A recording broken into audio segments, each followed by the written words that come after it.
Chicken Little in 3D.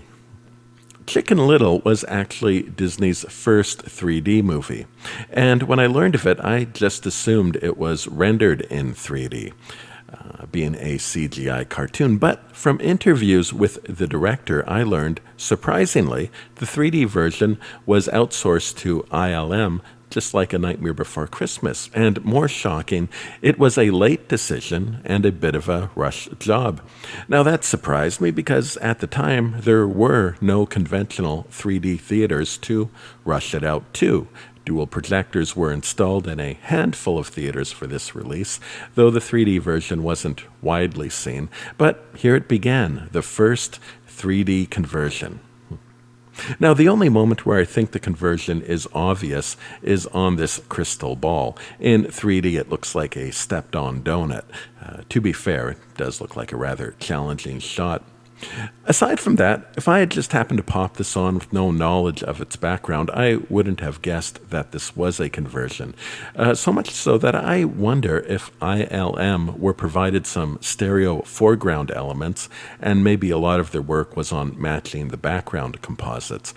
Many backgrounds are flat, such as this moment with the claws. However, flat backdrops are a common sight in early CGI 3D. Stereo-wise, there's nothing to complain about. It's far more poppy than what we get with A Nightmare Before Christmas. Now, apparently the director told ILM he envisioned it looking like an old-fashioned Viewmaster. And thankfully, the result looks nothing like a Viewmaster. To my memory, I recall Viewmasters tending to have very cardboard look to them, especially if they were showing cartoons through their discs.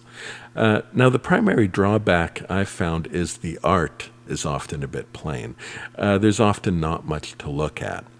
I suppose it's contemporary to its time. Hoodwinked was released the same year, and the CGI styles are similar. Not everything was Pixar or Shrek. Now, it does have some fun visual moments, like a cornfield or the eventual descent of the alien fleet is quite neat to look at. But I found overall it's all very okayish, it's all right. In the present day, it felt like a low-budget kids' TV show, really. Now, my copy came from India, and it did not include the regular two-dimensional disc. So I brought it up on Disney Plus to see if there are any differences between the 3D version and the 2D version, and I did find a few moments.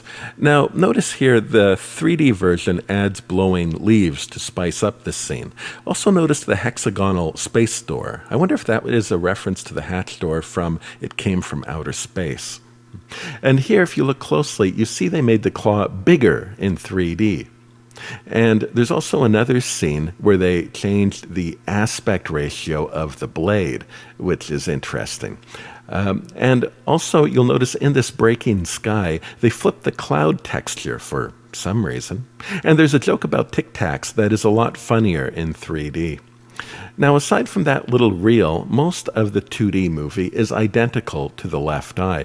Early in the resurgence of 3D, it was briefly thought that The Left Eye would serve as the two-dimensional version, saving some resources in delivering the pictures to theaters. I have yet to find a 3D movie, though, that has a left eye that is a perfect match to the 2D version, so I'm guessing that never really happened, which makes sense. 3D coincided with the switch to digital projection, so a $10,000 film print was replaced with a reusable $2 hard drive. So that idea made any savings a moot point. Story-wise, it's a bit of a mess and actually feels unfinished. It frequently tells rather than shows. It adopts a slapstick, almost sketch comedy style that throws a lot at you. They present a fascinating idea of the sky falling, giving me vibes of The Truman Show meets The Matrix. However, its implications are sadly ignored. A large amount of time is spent on a baseball game, so much time it felt like an episode from another TV show that was just sort of dropped into the movie. My sense is they hoped it would build up the relationship between the father and son, But the problem I saw is that it was a scenario that didn't really involve the father. He was just an onlooker. And also, we already saw the father protecting the son at the start of the movie. I felt the relationship just didn't need that kind of padding. And much later, they introduced a lost alien, and had it been introduced earlier, it really could have made this baseball game as a fun setting for some E.T. or Lilo and Stitch type hijinks. Now, this story so desperately wanted to be deep. It wanted to be emotional.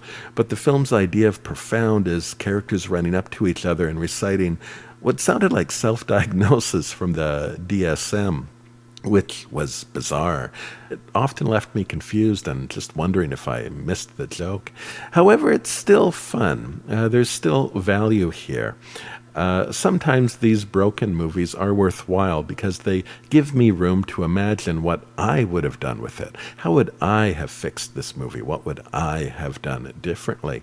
And now, from what I've read, the director recounts his time on this film with a bit of a broken heart. He had high hopes for it and felt its promise was chewed up by interference. Although, truth be told, I think I'm always reading that Disney productions, or any studio productions, are a compromised mess. I suppose the art of being a director isn't so much about making a movie as it is navigating it through the corporate politics.